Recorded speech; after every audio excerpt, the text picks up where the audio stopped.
Do you know what this is? Is it a tiny bug catcher? A robot? Nope. It's a catheter designed by a biomedical engineer to stop strokes during surgery. Biomedical engineers use science and engineering to make devices and formulate solutions to medical problems. My initial thoughts were that biomedical engineers just worked all day researching and working with test tubes and microscopes.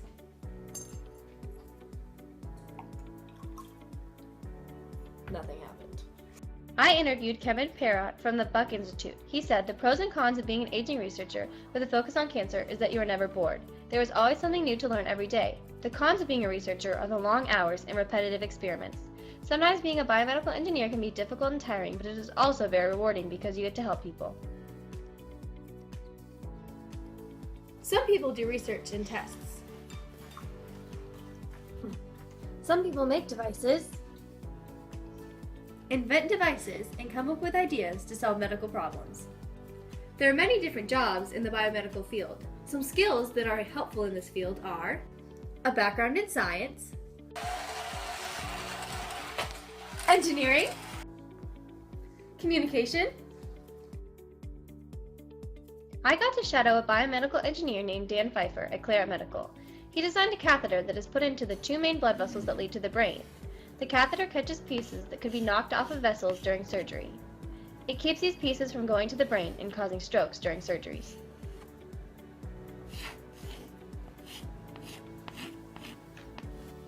I asked Mr. Pfeiffer what he does every day. He told me, working on different designs and prototyping and testing and meeting with the engineers and the rest of our team to figure out how to continue to improve our product. And then other days I'll be in the field working with our customers and doctors at the hospital where they're being used and doing training and things like that. So his company works on a specific product, but there are many people in the company who perform different jobs, from assembling tools to making the product, to clinical researchers who contact nurses to make sure that they can be part of a trial. There are many jobs to choose in the biomedical field. I plan to do internships and visit many job sites to see what jobs I enjoy and get experience in this field. Education can take from 4 years to 10, depending on what specific biomedical job you choose and how far you'd like to advance. A biomedical engineer can make $102,880 per year average in California, but it may vary when starting out and when you become experienced. The most important part about being a biomedical engineer is helping people medically, and this is the best reward that this job can bring.